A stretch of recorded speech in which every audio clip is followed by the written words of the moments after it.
now I'm gonna bring up our next guest. Tunji, where you at, man?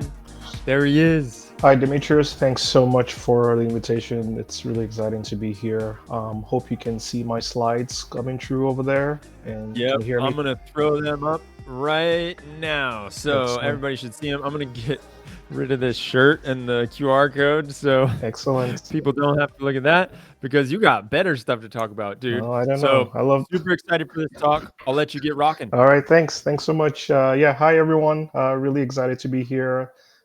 Really glad to be giving this talk on behalf of the DeepSpeed team. Talk today is going to be about efficient training parameter scaling for deep learning models. And so, yeah, we got into the large language model wave a while back because then we noticed maybe 4 or 5 years ago that models were getting bigger, and they were getting bigger because the quality was improving, the accuracy was getting better, and so people kept pushing, building bigger and bigger models. And you can see here between 2018 and 2022. The models grew from a few less than 100 million parameters to half a trillion parameters with the Megatron Turing NLG, and the results then showed that we hadn't hit the accuracy limit yet. Model growth was model scaling was sort of the future. From we are systems people, and so we quickly identified that there were a number of systems challenges that kind of come up when with model scaling. And of course, with challenges, you also have opportunities or optimizations. And so today I'm going to focus on three challenges: memory, compute, and data. So as you scale your model, you need more memory to train those models, you need more compute, and you need more data. And in DeepSpeed, we've created solutions for all three. Our memory solution is called Zero. Our compute solution is DeepSpeed MOE, and then we have a data efficiency for the data challenge. And so I'm going to start first with the Zero, and this section you can think about it of how we broke the GPU memory wall for deep learning. And so the training landscape sort of looks like this. And on this plot, what I'm showing is the growth of models over time, transformer models in particular, which are what are used for language models, and also showing you the growth in the GPU memory size. And what you'll see here is that while the models were growing at about 100 times per year, GPU memory was basically only growing about 2x every 2 years. And so, five years ago, we had 24 gigabytes HBM devices. Today, it's about 80 gigabytes. I think there are a few hundred gigabytes range coming along, but the point is that the models are growing faster than the hardware can keep up. And so, what do we do there? But first, let's look at why do models consume so much memory, right? Um, and to think about that, language models are typically trained with something called the Atom Optimizer. And so for each parameter you have in your model, you have to it consumes about 20 bytes, and those 20 bytes have to go with basically the parameters, the gradients, and the optimizer state. And so that means if you have a billion parameter model, you need about 20 gigabytes per GPU to fit that model. And this memory estimation does not include your input or your activations that are generated while you're training. So we created Zero to overcome this memory limitation. And this Zero itself, you can think of it as a family of composable optimizations that help to reduce the GPU memory costs of training. And we have two dimensions of optimizations. The first is partitioning. That is, we have a way of dividing the memory state across the GPU devices rather than replicating them. So with data parallel training, what you would have is that the model state is replicated across all the devices, but in Zero, we partition them, and that helps to reduce the amount of memory consumed per GPU. And the other dimension is offloading, which is basically we utilize not just the GPU memory, but also CPU memory and NVMe memory, because your servers come in and they have this memory tier hierarchy available there. And so we leverage all of them. So let's just illustrate that a little bit. So let's think about a baseline system where we're doing data parallel training. The color coding here, the blue is for the parameters, the orange is for gradients, and green is for optimizer state. And so we're looking at training over n GPUs. And so, like I said, in the baseline data parallel training, all of the GPUs, the memory state, the model state on each GPU is essentially the same, right? So it's all replicated. And so we implement zero-in partitioning in stages. So the first stage of optimization is essentially where we take the optimizer state, which you can see is the biggest chunk of memory, and we partition that across all the GPUs. And so that means each GPU essentially just holds a slice, a much smaller portion of the optimizer state, and that helps to reduce the memory consumption per GPU. The next stage is we partition the gradients as well. So that helps to further reduce the slice, the GPU consumption the memory consumption per GPU. And the final one, as you can see where I'm going here, is that we partition the parameters as well. And so now, rather than have each GPU hold the entire model, it holds just a slice, and that helps to fit it in. And if we think in terms of like the savings, another way to look at that is like, I said earlier that each parameter consumes about 20 bytes in the baseline case of GPU memory. With zero stage one, we reduce that memory footprint down to less than 5. And then with stage two, less than 3, and with stage one, less than 1. And so all of this helps you to fit models that are much larger than your GPU memory, helps you to fit them for training.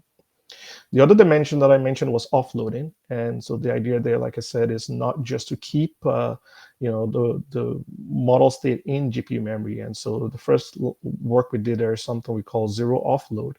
And here you can see we've moved the optimizer state out of GPU memory, and we're hosting it now in CPU memory. And then we can go to the extreme of actually moving the entire thing, entire model state, parameter gradient, and optimizer state into NVMe.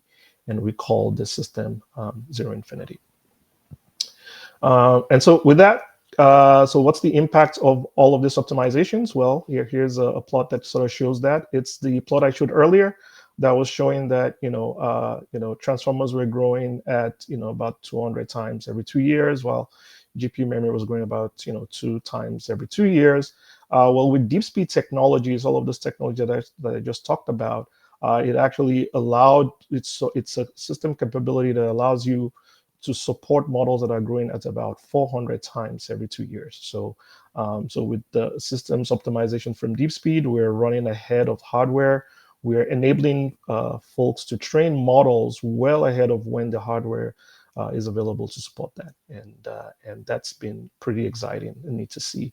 And these techniques have actually been used by real models, which I'll come back to a little bit towards the end of the talk. But yeah, in the space of 2 years, we're able to create capability to scale your models up to 400 times larger than was previously possible. All right, so that talks about the memory wall. I'll now move on to the compute challenge. So as your models get bigger, they need more compute. And this line of work, we call it the DeepSpeed Mixture of Experts, or MOE. And so here, the idea is that the traditional models, we call them dense, which means as you make them bigger, you increase the parameters. And that means every time you have to process an input, all of the parameters are involved, and that increases your computation cost. But sparse models or sparse MOE are a new design where when you increase your model parameter size, you don't actually use all the parameters for every single input. Instead, you use a subset of your parameters for each input, and we call this subset experts. And so from the perspective of compared to dense models, it means that as you increase your model size, your compute cost doesn't actually grow because essentially you're only using a subset of your input of your parameters to process each input. And so that allows you to train much larger models without increasing the computation requirements.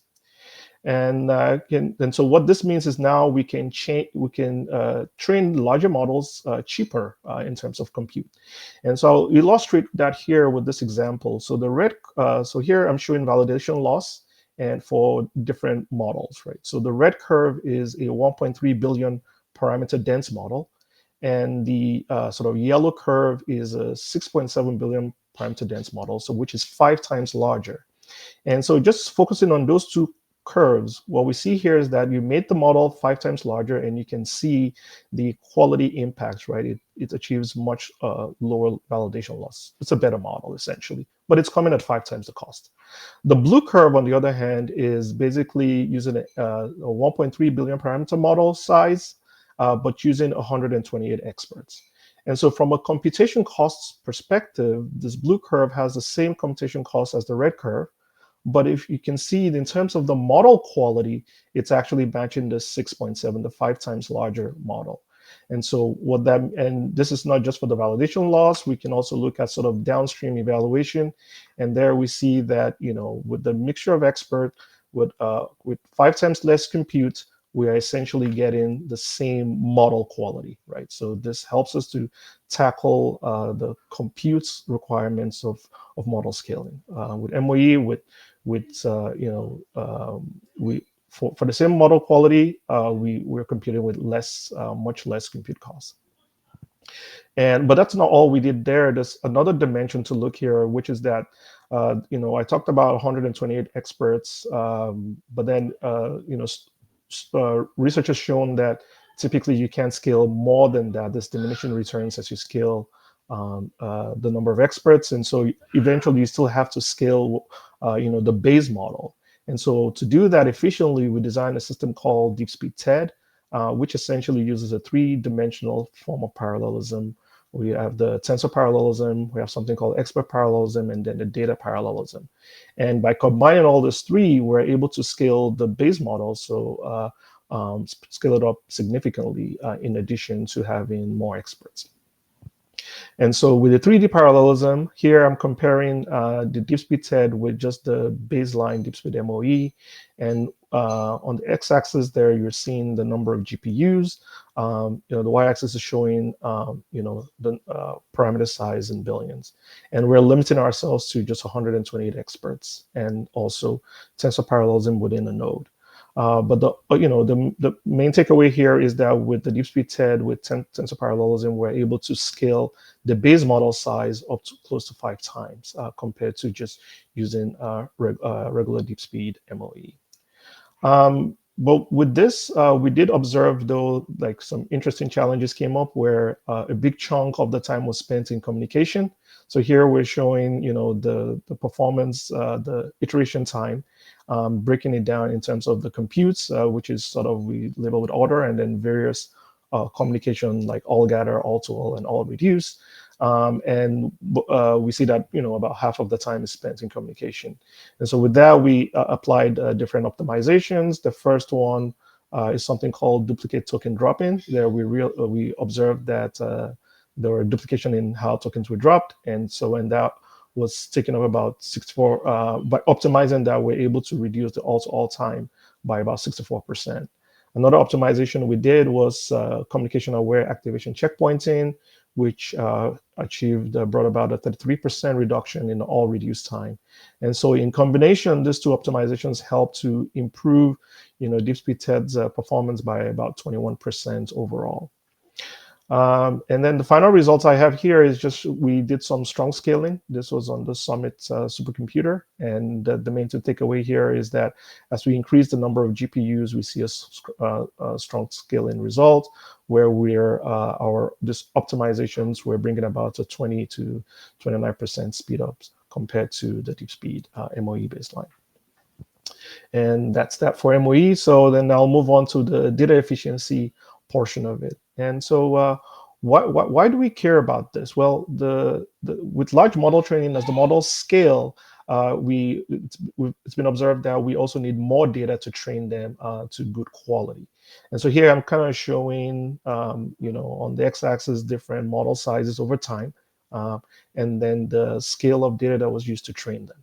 And some of those models are things you recognize. The blue curve is showing the model scale, but the orange curve, as you can see, is also showing the amount of data that was used to train it.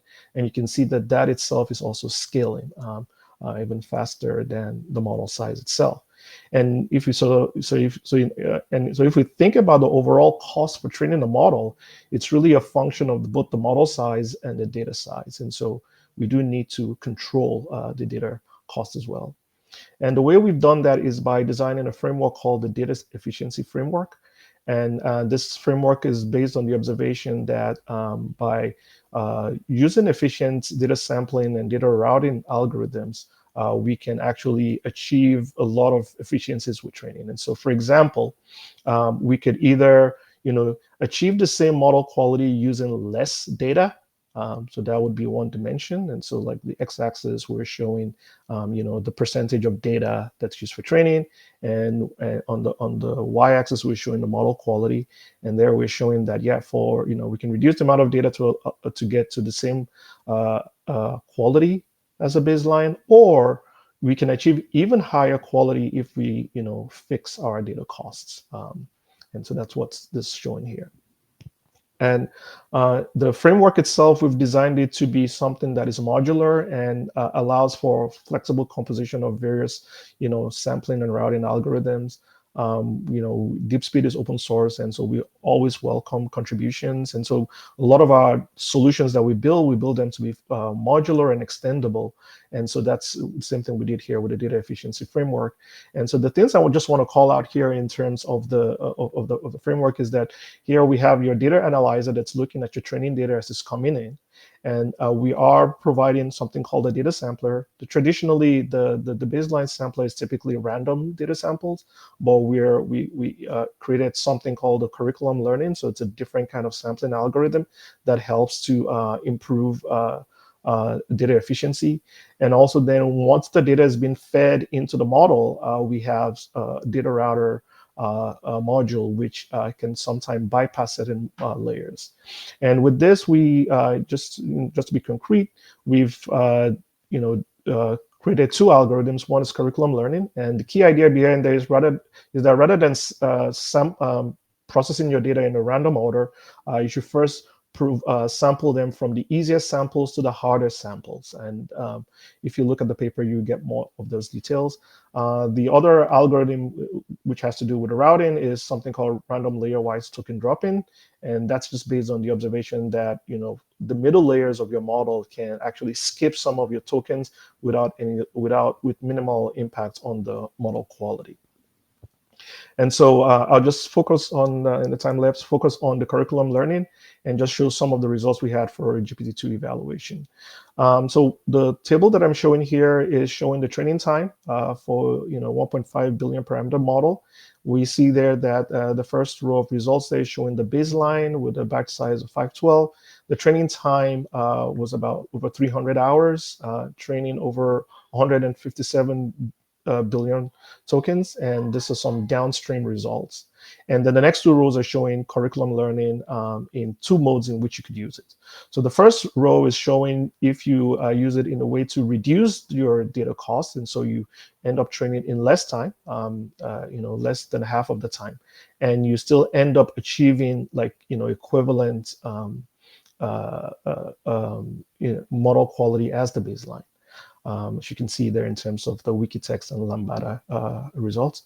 Or the last row shows the other mode you could use, in which case you actually still train over all of the data, but you end up getting much better downstream results. And so perplexity, we can see there it's improved, and as well as accuracy is improved.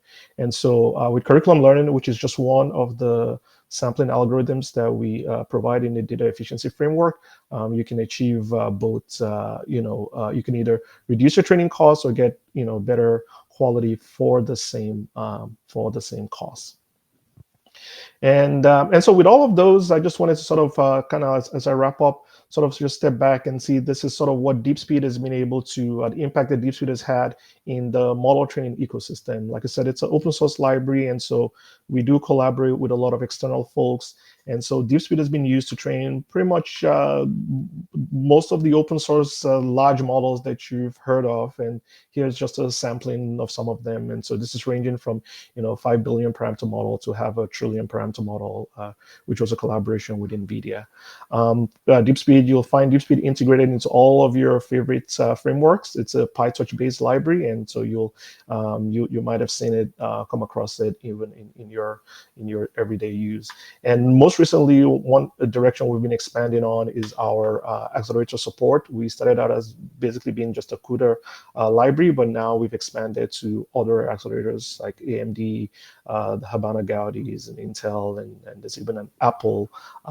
There's even Apple support in there if that's your preferred hardware. But all in all, we are trying to make sure DeepSpeed is available everywhere and to all users. And with that, just gonna wrap up by saying, yes, we are open source. We're proudly open source, and we invite collaborators. So please open your first pull request today, and you can follow us on X. Thank you so much. That's it, dude. Awesome. Pull requests, welcome. That is what we're saying here. I love it. So there's some questions that came through in the chat that I would love to ask you before you jump off. First one, we've got Ahmed asking, are mixture of experts self-organizing? Mixture of no. What do you mean by self-organizing? So I mean, let me just talk about how the algorithm works, and then maybe that clarify. So we have something called a router, which essentially, when it gets a token, decides which experts to route that token to. Now that router itself is trained as part of the process, and so it's not. I mean, I guess maybe if that's what you mean by self-organizing, yeah, it's part of the. It's self-trained as part of the training process. It's not some pre-arranged or static routing thing. It's dynamic. Maybe that. Yeah. Okay. Yeah, that makes sense. And you did mention that you cut off the amount of experts at 128. No, we didn't. Why? So research studies, I mean, we're not the only folks working in this area. Mixture of experts is actually very active. So the most recent large models that you've heard of, like the GPT-4 or the Gemini, they're all mixture of experts, just for the same reason, compute just is not scaling. So studies have been done that show that beyond 128 experts, you have diminishing returns. But that was just based on the available data, available knowledge. It doesn't mean a year from now, no one's going to show up and say 1,000 experts is actually the right way to go. But it's a very fast moving field. So that's it. Turns out from 128 to 1,000, it doesn't really matter. But then all of a sudden, 1,000, throw 1,000 at them, and you might see some. Well, yeah. I mean, 5 years ago when BERT came out, it was just 100 million parameters, and we were all super excited. Now we're over 1 trillion parameters now. So in just 5 years. Yep. So that's true, man. You never know what's coming next. Yeah. That is awesome. Yeah. So there is another question from Kim asking about how is this technique different from flash attention, if Got it it. is? That's a great question. So flash attention is a specific optimization that focuses on the compute part of the transformer. So in the transformer, which is the key computing block here, there's the portion of it called the attention, and so flash attention, all it does is just makes it run more efficiently on GPUs by doing tiling, essentially. So it's more general technical tiling. So it is composable, it's orthogonal to. I mean, it's composable. What we do, it's orthogonal, solving a different problem. Okay. Yeah. And how about, can you explain how XLoRa is different than mixture of experts? LoRa. Okay, so LoRa is basically a parameter efficiency technique where the idea is that we can represent some of this. So at the core of everything, all we're doing is matrix multiplies. We just have a bunch of matrices. And so with LoRa, the idea is rather than represent the matrices as a whole, you can actually project them into a lower dimension, and you still without losing quality. And so that helps to reduce the memory size. So LoRa is another memory efficiency technique, and it's composable with us as well. We actually do support it, and all that. Yeah. Okay, so it's not. So it's you can take advantage of both. Yes. I mean, and there are if you go online and you search for something called parameter efficient fine tuning or LoRa, you'll see DeepSpeed there. I think the initial kind of studies from Hugging Face of using LoRa used DeepSpeed, and LoRa is also from Microsoft, so we do know the folks who designed it. Yeah. They're your amigos. You can walk down the hall and talk with them. Yeah, exactly. Excellent. This is a great question for the GPU poor, which you don't fall into that category. No, so that's a great question, and I kind of didn't sort of cover that, but if you go back and look at our zero offload and zero infinity, that's essentially what that is for. It's like if you don't have a lot of GPUs, but you can afford to buy a lot of SSDs, then you're good to go, because you can just host your model in the SSDs. Oh. So yeah, just because of the 20 minutes, I didn't have it. Tricky. Yeah. So yeah, I take down something called zero inference. It's more of our inference solution as well, where basically you can inference like a GPT-3 on a single GPU by basically hosting it in NVMe. So just check that out. Just Damn. That's wild, Yeah, dude. yeah. Wait a minute. Yeah. Did I hear that correctly? Yes, You you can did. host the GPT-3 on a single GPU. Yes, we put it on SSD, right? As long as you have big enough SSD, you're good to go. All right. Yeah. I like the way you're talking now. So when it comes to the DeepSpeed configuration and continuing with this GPU poor theory or theme, does applying DeepSpeed configuration to model training improve speed in single GPUs, or is it only on inference with the zero? All right, great question. So single GPU will not, I mean, our zero line of work does not help single GPU, because single GPU is an optimization that assumes you are doing data parallel training, and we're optimizing on the data parallel training side. Of course. What zero would provide you is the capability to be able to train a much larger model than you could actually fit on a single GPU. So it would be slower, but it will train. Like you have that capability. That makes sense. Yeah. Cool. So this is, again, for those people that are asking in the chat, it's DeepSpeed Zero. Check it out. SSD is all you need, apparently. Yep. This has been awesome, dude. Yeah. Thank you so much, I Demetrius. really appreciate you coming on here. Thank you so much. And it's so cool. I feel honored that you come and give talks like this to us. Of course. And it is Of one course. of these highlights, man. Of course. I appreciate We it. love the community. Like DeepSpeed is open source, like I said. And if you check out our contributor list, it's a lot of external folks, and we love it. We absolutely love it. That's it. Yeah. PR's welcome. PR's welcome. All right. Thank you so much, Demetrios. Really appreciate the opportunity. See you, man. All right. Take care. Yeah. Bye. Take care, dude.